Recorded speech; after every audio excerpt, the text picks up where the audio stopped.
Here's the thing. I'm every day that I go through this, I'm gonna try to avoid referring to any sort of list of any sort to remind me like what is fundamental. And what I mean by that is that I've grown up writing things down and like the to-do list. I'm not doing that this time, and I've been doing that. And the whole strategy is to fundamentally know. Thank you. You want me to open any of them, or? I'm good. Thank you. Have a great one, man. You too, bro. I'm gonna be here for a bit.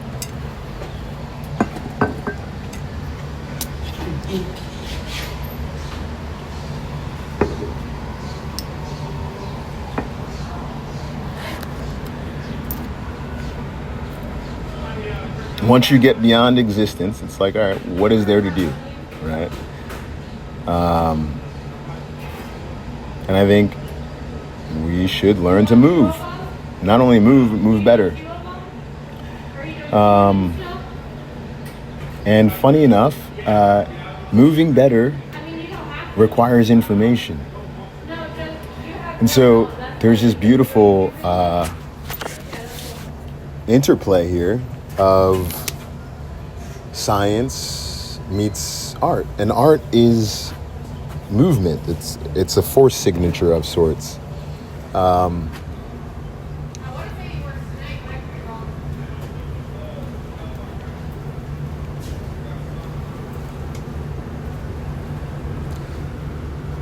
there any of you who take concepts and try to paint them? Okay. I think this is the best place for me to start. I think the best place for me to start is to identify my identity. Or to make note of how my identity may be regarded differently than your identity. And I would say when I'm learning complex subject, I try to take general concept, I try to generalize it, and then I try to paint it. I really do. I try to draw it of some sort. I mean, I've been doing this for God knows.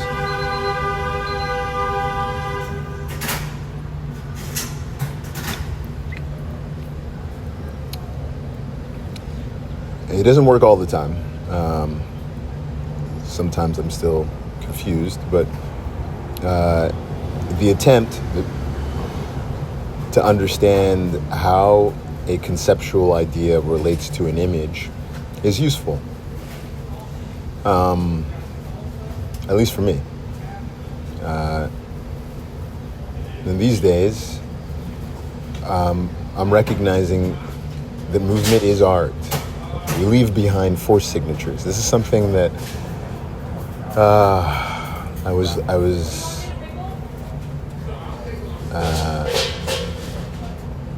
was bent on demonstrating, and I failed, I think, in doing so. But I'm going to try again, this time on my own. On my own. And here's the way that I'm going to... Oh, God. I don't know. I think first I have to know who the subject is, right? And maybe I have to find out how much I deviate from the way that people conceptualize things. Maybe people don't paint concepts in their minds. So maybe identify what is the average strategy for reasoning or synthesizing complex subject, and then try to explain it in that way. I mean, I could present it in the, the normal PowerPoint presentation manner. I think that's probably a good strategy. People are used to that. That's a form of language. PowerPoint has become the PowerPoint language. So at least I can get a couple of viewers to understand, okay, forced signature is a thing. You leave behind forced signatures, not only on your body, but on the ground. I'll give you an example, all right? My sister used to be, oh God. I remember when she was first developing, all right? And when she was around the age, I must have been 12. Yeah, I was 12, 13. What was that? Yeah, 6th grade. Yeah, 12, 13. And 13. My sister she'd walk on her toes. And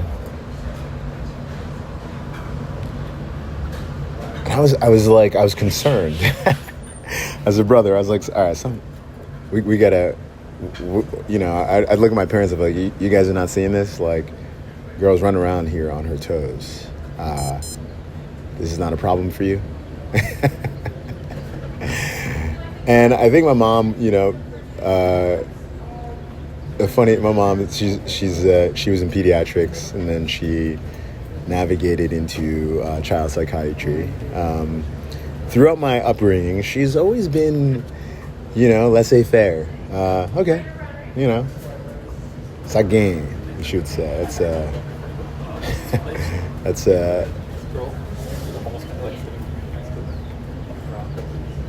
That's Creole. And essentially what it means is like, all right, so what? What's going on? Anyways, my sister would run around on her toes, and just to give you the idea of the relevance of forced signature, for the first year of her life, my sister left a forced signature of toes on the ground, just toes.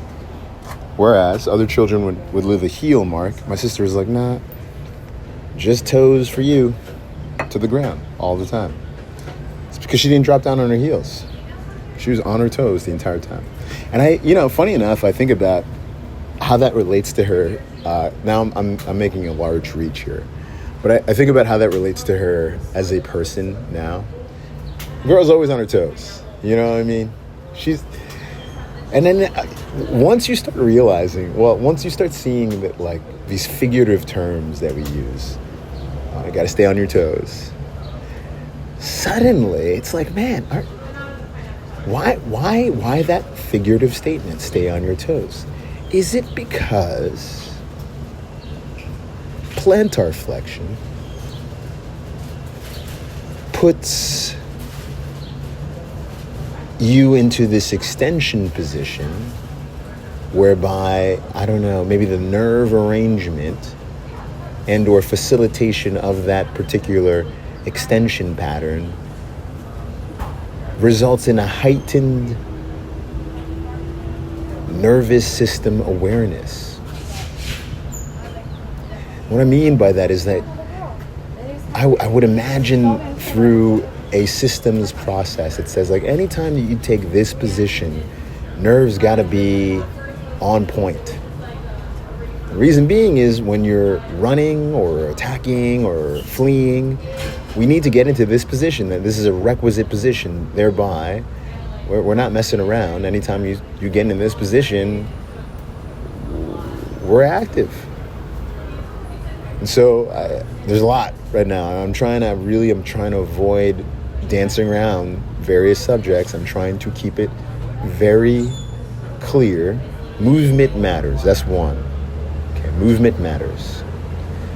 Number two, you leave force signatures on your body. I call them receipts, force receipts. You leave force receipts, force signatures, just about all the time. Like right now, you're leaving a force receipt. If you're in the seated land, you punch a hole, like, every second that you're sitting down. Like, I had to get up right now just because I was like, all right, I gotta get up. I gotta get out of the seated land for just a bit, get up onto the toes. On my toes land. Now, on my toes land is putting quite a bit of stress on my gastroc. That whole group, Soleus. But I've been doing it enough these days that I can stay in this position for a relatively long period of time. Like, I'm still on my toes right now. And there's something really cool. I'm about 5'8" right now. I'd say I'm about 5'11". And 5'11" is a different vantage point than 5'9". So that's one. And we all know, size matters. Size, length matters. And I say that for gaining different perspective. Not for what you may think.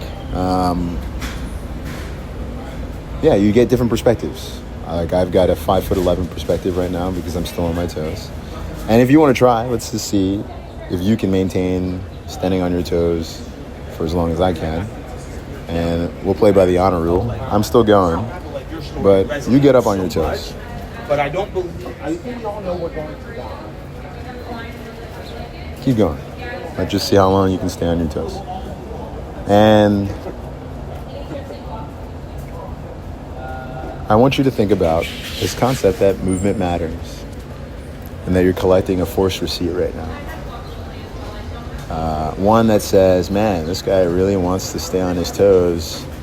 Gastroc, Soleus, we got to start revving up the engine here. We got to start creating some deposits of protein in efforts to be prepared for this ridiculous amount of time on our toes. I'm still on my toes, by the way. And the nervous system's like, man, we got to grow some roots here, man. What's this guy doing? Like, a lot of impulses into this position. All right, well, I guess it's pretty useful. This is the running position, the jumping position, the attacking position, the fleeing position. Not a bad place to put some deposits in. All right, let's stick around. Still up there, by the way. And the ground beneath me, well, it's registering that force signature. It's like, I'm standing on concrete, but a concrete is feeling pressure. It is feeling, I'm putting pressure on my toes onto that. And it's not distributed all around my foot. There's quite a bit of pressure right underneath my toes. So it's almost like I'm digging in. I'm digging into the concrete. So it's feeling me right now. And I'm leaving a force signature. All right. Oof. I got down. Now, this force signature can be demonstrated visually. It can be reflected visually through devices like force plates. Yeah, we can find out, whether you are a person that runs on the inside of your foot, on the outside of your foot, on your heels, on your toes.